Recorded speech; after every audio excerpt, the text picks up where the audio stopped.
And like I told you in the first intro, the room was empty, but as you see now, the room is full.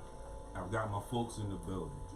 I got Slim, Aaron Akers, owner, Yeadon Kings, Coach Monique Boykins, head coach of Penwood Girls Basketball. Also, the general manager for the Yeadon Kings. Got Bryant Tucker in the building. It's my first time meeting him, so we want to welcome him like he's one of our own. I have contact with Slim before.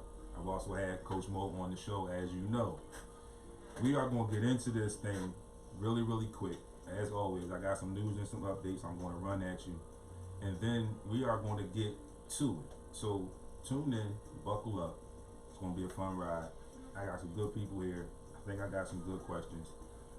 And we're going to have a basketball conversation, which I think is needed right now, as we were just talking off air, how things are going with basketball in Philly. And this is like right outside of Philly, but actually got some ties to Philly. But generally speaking, haven't had any sports for so long, and thank God for the last dance, even though it was only once a week, but thank God for that for us basketball fans. So, no further ado, I'm going to give you these updates and this news real quick. All right. So you got NFL has decided to open facilities in about a week or so, as long as the protocols are met. I don't know how that's going to work out. I think in the early stages, I think it's going to be a little bumpy road, because a lot of the players are probably going to be anxious to get back in. You know, they only could get to where they could as far as like home or local facilities that may have been open, or may have to sneak into those facilities. But now you might get somewhat of a rush for people wanting to get back into that natural style that they are used to as professional athletes. So we'll see how that plays out. The NFL is also considering a plan to reward teams with a higher third-round draft pick for hiring minority candidates as coaches and GMs. Another good thing that, so to speak, that the NFL is doing, but we'll see how that plays out as well. The NFL is also going to end the pass interference replay. I added that in just for a little bit of fun, because still to this day, we don't completely know what a pass interference is. So we'll see how that also plays out. Then we had some unfortunate news on the NFL side. Redskins wide receiver Corey Latimer was arrested on several domestic charges in Colorado. You also heard about the two cornerbacks, the Giants' DeAndre Baker and the Seahawks' Quentin Dunbar, who were arrested, or who are wanted for armed robbery charges in Florida. Here recently, in the past several days, DeAndre Baker has turned himself in to authorities in Florida. Blake Snell, Major League Baseball, is against the pay cuts, and he has Bryce Harper on his side. The NBA has noted that they could lose up to $900 million in TV revenues without the playoffs. And they are also considering letting fans in to stadiums to games if the season resumes at a rate up of about 15 to 25% right now. So that is your news, your scores, and your updates for today. So we go in, and on today's episode of the SportsRap podcast, I have guests in the building, front office members of the Yeadon Kings, and we are going to talk about this next startup franchise for the ABA. And again, like I just mentioned, we've got two owners here, and we have the general manager here. So Darren Akers, and we know him as Slim. Monique Boykins, we call her Coach Mo. And Brian Tucker, I did my research, and he is going to be beat up today. So we're going to welcome him in. Like I said, I haven't done anything with him as of yet until today. So we're going to welcome him in just like he's part of the family. So for first, and I guess Slim, you can start off, and then Brian, you can chime in a little bit as well on this first question. What was your brainchild in starting an expansion franchise in Yeadon? Oh man, I guess it was just us coming together and just talk. Well, it's four of us. It's myself, Brian, Carl, and Anthony. We just came together and we just were looking at the positives of the league and the benefits that it could bring to the community. So we decided that it was the smartest thing to do, to start the team and get things rolling.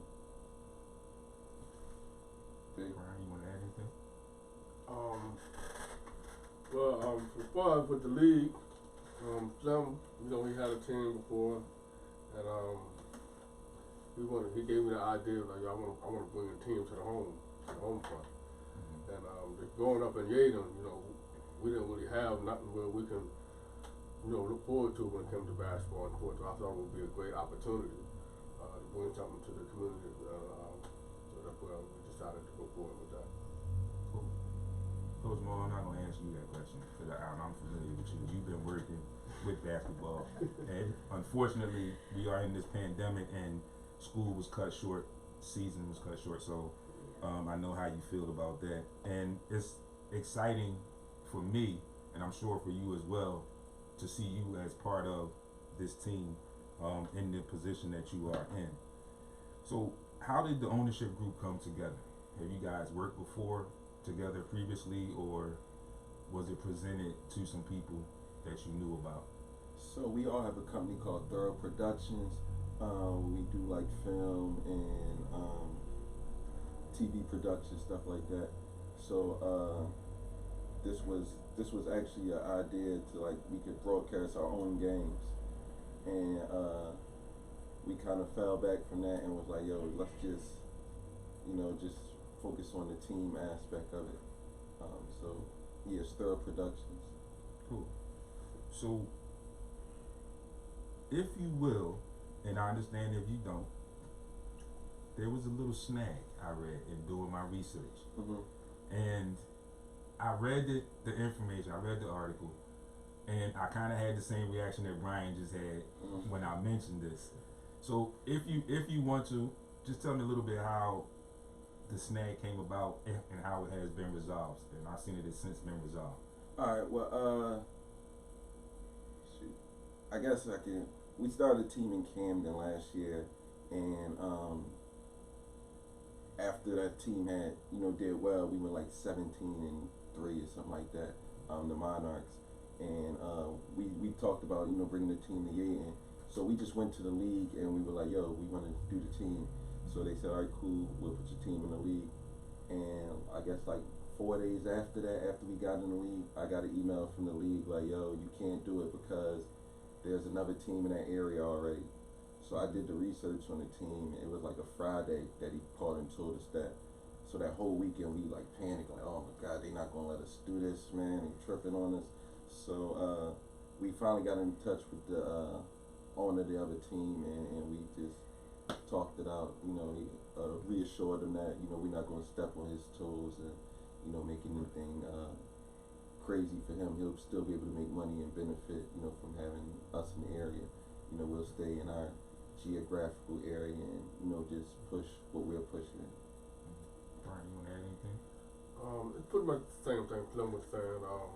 We had no idea that it was even another team, Right. Even out there. So we probably would have took different angles of this coming out. But I'm just thankful that we were able to work it out as owners and looking to compete with them. Yeah, it's a blessing, I think, to have two teams in the area. I mean, unfortunately, the proximity couldn't be designed any better or any different, but minority owned both franchises, which I also think is another beautiful thing.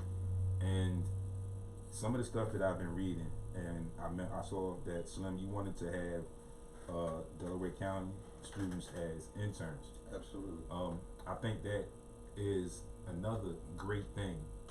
And some of the things, and you can correct me if I'm wrong, and I'm paraphrasing from what I read in the articles, you wanted to have the opportunity for these young people to see the other avenues that they can do with a sport like basketball. Absolutely. Where you don't necessarily have to be a player.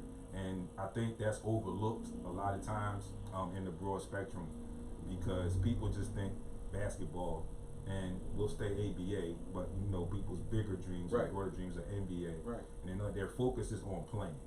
So I want to play, I want to play. But they also have to remember it's only 30 teams in the NBA. Right. And it's only 15 players on each team. Right. So you start doing the math and you start breaking it down, and then you like, wow, so only a certain number of people are actually going to make it. So if I don't make it, then what am I going to do? Right. You know, a lot of people get to that point and then they feel like, or they think or believe that they can't play, they haven't made that level. So like anything involving basketball for them is pretty much over. They go through that little span or whatever, but they think basketball is just, I'm non-existent with basketball, I'm done with it, whatever. But there's so many other angles, so many other avenues, and basketball can lead you to and help you into.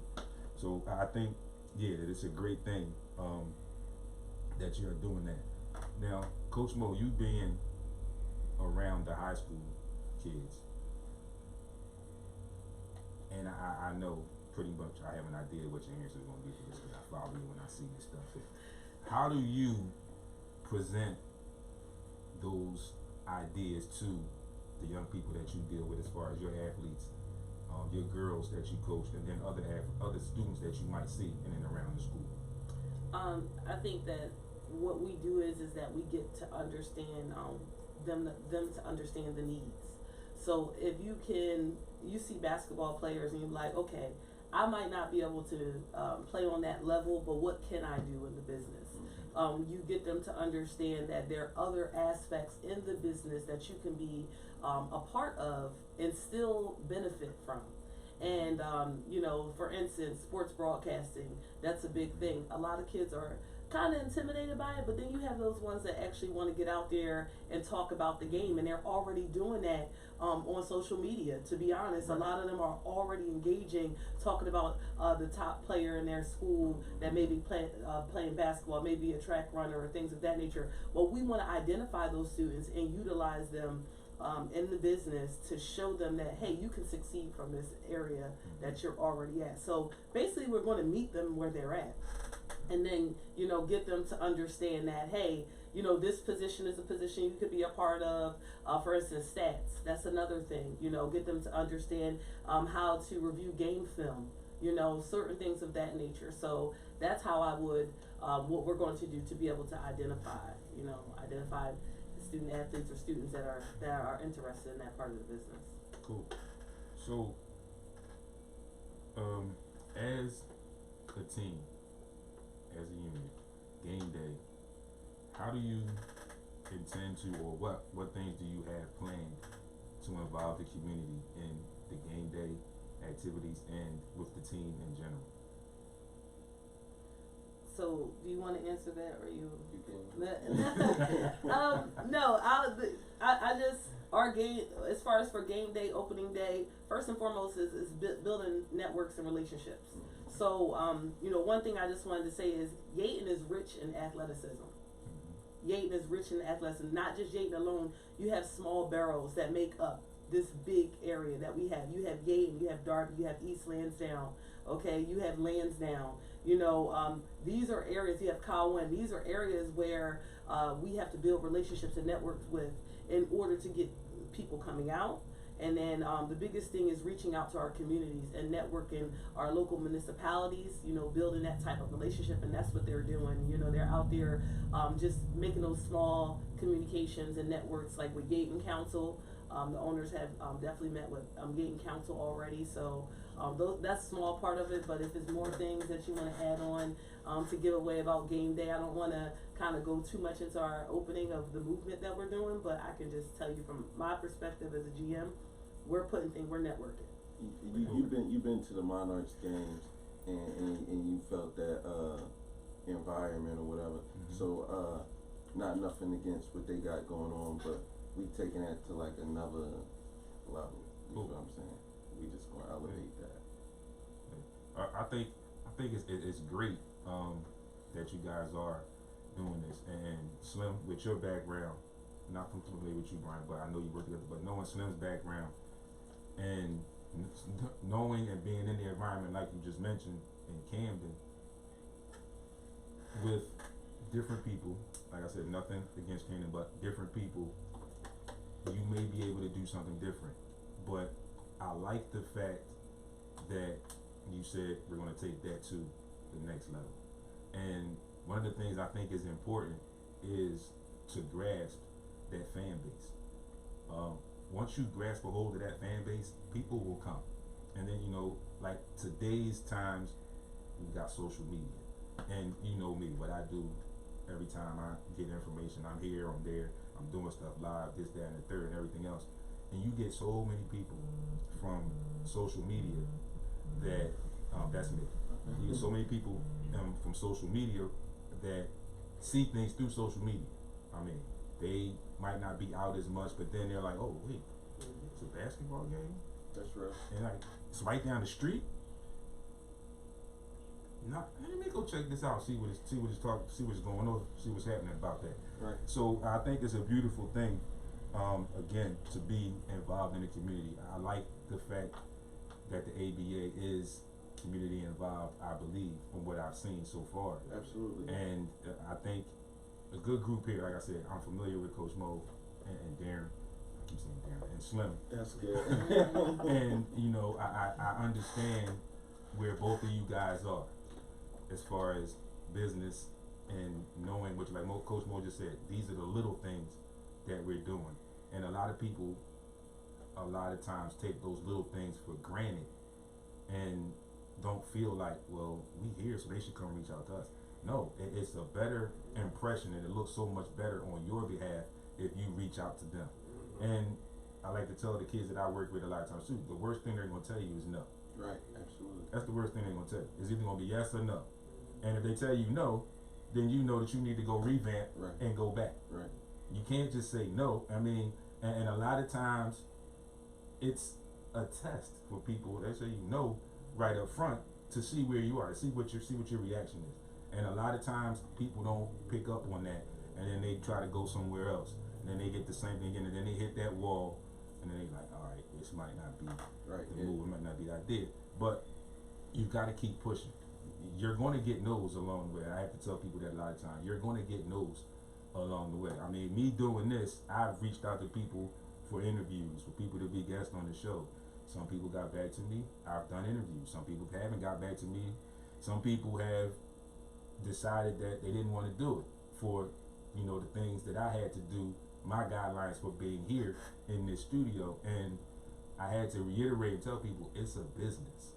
I understand we can be friends, and you saying no to me on this business side, it's not going to diminish our friendship, unless you do something else to diminish that friendship. We'll still be friends. I'll just understand now where I am with you as far as business. And people have to understand that business is business, friendship and friendship. That's real. You know, and I always say, when people understand that a little bit more, we can do a lot more business together. It is 11:14. We're gonna take a quick break. When we come back, I got more questions, got more stuff, of course, and we're gonna get into just some general stuff, some basketball stuff. I'm gonna talk to Coach Mo a little bit. I'm gonna pick her brain a little bit. I'm gonna bring Brian in. Like I said, I know Slim, I know Coach Mo. I gotta get Brian involved. So folks, you are tuned in to SportsRap Heat 100 Radio. It's your boy D. I'm here with D-Tuck, Slim, and Coach Mo. I will see you on the other side in just a few minutes.